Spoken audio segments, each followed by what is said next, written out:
Tonight, the Jedi Council turns its attention beyond the galaxy to a distant arena where warriors fight not with the Force, but with willpower, skill, and the resolve to triumph through combat. Welcome to the Holocron Sports Network.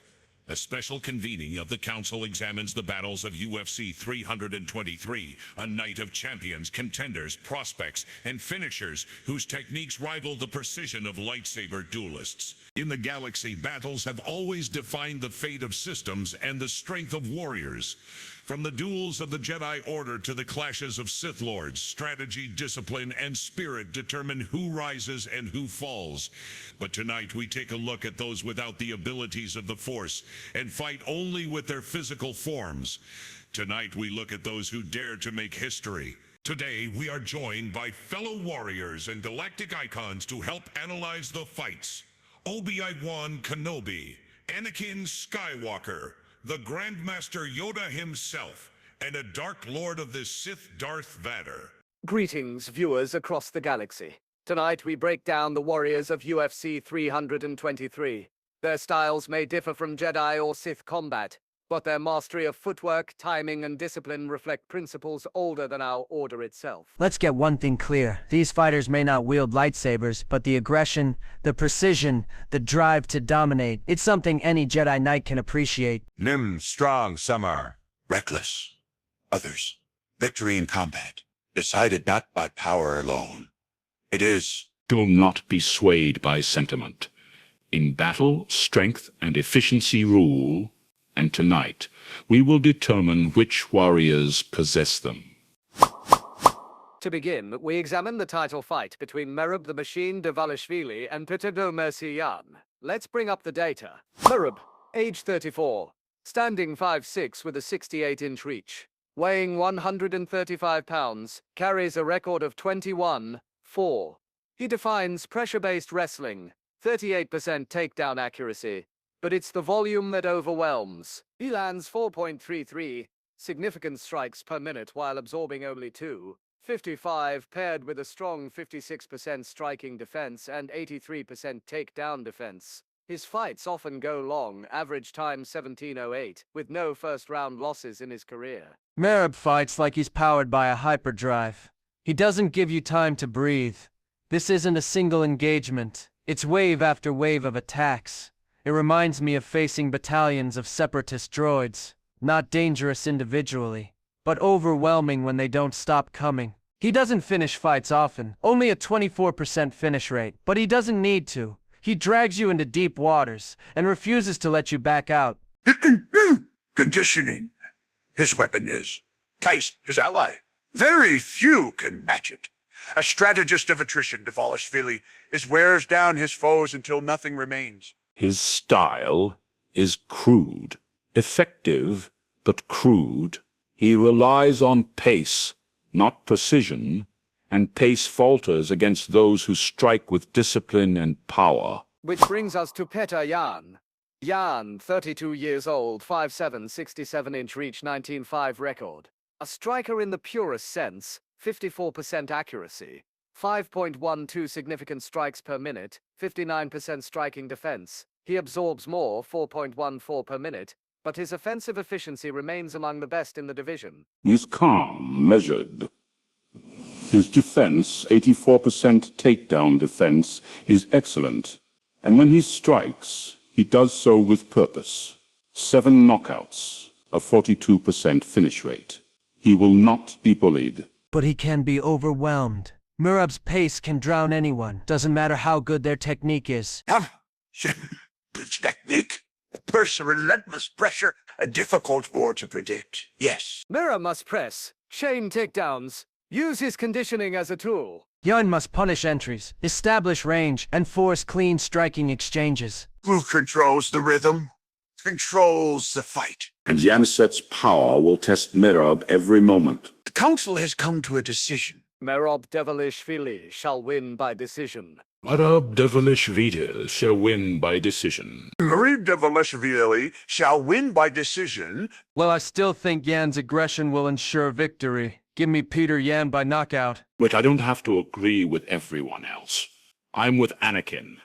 Peter Yan and his aggression by brutal finish. Aggression is not the answer, Vader. How many times must I defeat you before you understand that? Quiet, Bill. A job to do we have, and time to argue have we do not. Onto the co-main event, a flyweight title fight. Fine. Yes. Let's turn to the co-main event. A thrilling clash between experience and youth. Much like a certain battle I remember on Mustafar He. Kenobi, I'll get you for that. Pantoja, age 35 record, dangerous as both a striker and a grappler. A staggering 67% finish rate, including 12 submissions and 8 knockouts. He lands 4.36 significant strikes per minute with 50% accuracy, but he absorbs 6.36. Quite high for a champion. Yeah, but he uses that chaos. Pantoja thrives in exchanges where others panic. He creates scramble after scramble. He's like one of those wild battlefield berserkers. The clones hated fighting. Unpredictable, relentless, suffocating. Grow stronger in the storm. He does create chaos, then finish, Pantoja could. But chaos has limits, and Joshua Van is precise. Van, only 24, lands 8.86 significant strikes per minute. His accuracy, 57%, is elite. He absorbs only 3.88. His takedown defense sits at 81%. His finishing rate, 60%, shows his power is very real. This is violence versus volume. Van has the youth, speed, and mechanics advantage. Pantoja has the experience and submission threat. If Van keeps this standing and avoids giving up the back, he can outstrike almost anyone. But slip once, we'll choke you. He will. Joshua Van must maintain distance and composure. If he can do this, then I believe he'll win by a decision. Otherwise, I give it to Pantoja by submission. Pantoja must create the scramble and then go for the neck and finally the kill. Just like I did in the Jedi Temple when I force-choked a Padawan while dueling and defeating Sinadrolig.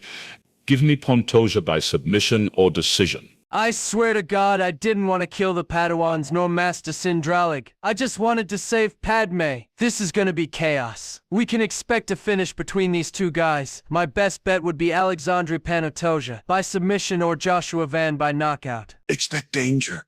Yes, we should, but from Joshua Van as we should not. Pantoja has never been knocked out or submitted.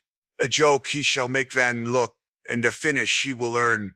Let's move on to the next fight. Another flyweight matchup between Brandon the Assassin Baby Moreno and Tatsuro the Best, Tyra. Two well-rounded fighters, but with very different paths. Brandon Moreno is a veteran, 23, 8, 2, 70% finish rate, 48% of wins by submission. His durability defines him. Lands 3.96, absorbs 3.62, defends 61% of strikes. He's tough, he's adaptable, and he's battle-tested in championship wars. MMM, a young one.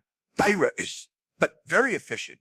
He is shown to be 60% striking accuracy, 49% takedown accuracy, and a 76% finish rate. Calm, patient, waiting for the moment. He is a submission assassin. His technique is clinical, no wasted movement. And the way he waits for a finish, so in the moment, reminds me of Qui-Gon Jinn and how he believed it was best to be in the living moment rather than so invested in the past or future. Finally, something we can agree on, Vader.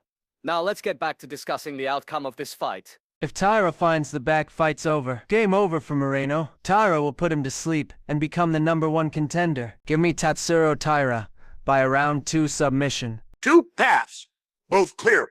If Moreno can push the pace and utilize his movement, a decision victory he will have earned. But if Tyra gets his back, then a submission loss he will be given. Give me Moreno by decision or Tyra by submission. One of them will break. Whoever one breaks first is not my concern, but that this fight goes over a round and a half, and give me Moreno to win it. If Moreno can push volume, he wins. Otherwise, I see Tatsuro winning in every scenario. Let's move on to the second fight on the main card. Henry Cejudo versus Peyton Talbot. Ah yes, a classic veteran versus rising prospect clash. Cejudo, Olympic gold medalist, Former multi-division champion still possesses strong metrics: 47% striking accuracy, 60% strike defense, 76% takedown defense. But Talbot is huge for the division. 5'10", long reach, 55% accuracy, 6.05 strikes per minute. That's a nightmare matchup. This all lasts in reach. The young one has power 2, 7 knockouts. Me. Cejudo's experience means little if he cannot close distance. He has to find a way to reach him. I think I speak for all of us when I say the only way this match ends is with Peyton Talbot winning. My prediction, a I knockout don't think he or a goes the decision. distance. Peyton Talbot will knock him out. I'll judge the outcome of this fight by size alone. Henry Cejudo has the advantage on the ground. Just because a takedown he cannot reach doesn't mean a mistake Peyton might not make. Give me Cejudo by submission. Master, no disrespect, but Henry Cejudo doesn't have a chance in this matchup. I'm with Talbot as well. I agree to disagree. We do. Then he had the next fight, a light heavyweight match between former champion Jan Bogdanovic and future title contender Bogdan Guskov. Guskov is pure destruction. 83% KO rate, 100% finish rate, 12 first-round stoppages. Jan is more balanced. 50% accuracy, 49% takedown accuracy, veteran experience, 9 knockouts, 9 submissions. Experience, brings, but dangerous. Very dangerous. Guskov is early. The power ends experience. Guskov by knockout is my prediction. Opponents with far more knockout power have failed to put Jan to sleep. Give me Guskov by decision. Similar heights and reaches, fighting style, yet Jane has the potential and capability of taking the fight to the ground. Give me Jane by decision. I agree, Master. Jan Bogdanovic by decision or knockout is my prediction as well. Let's move on to a fighter who I believe represents true Sith precision and devastating power, and that's Terrence McKinney, who is going to be fighting Chris Duncan, UFC 323's first featured prelim. McKinney's average fight time 2 minutes 47 seconds.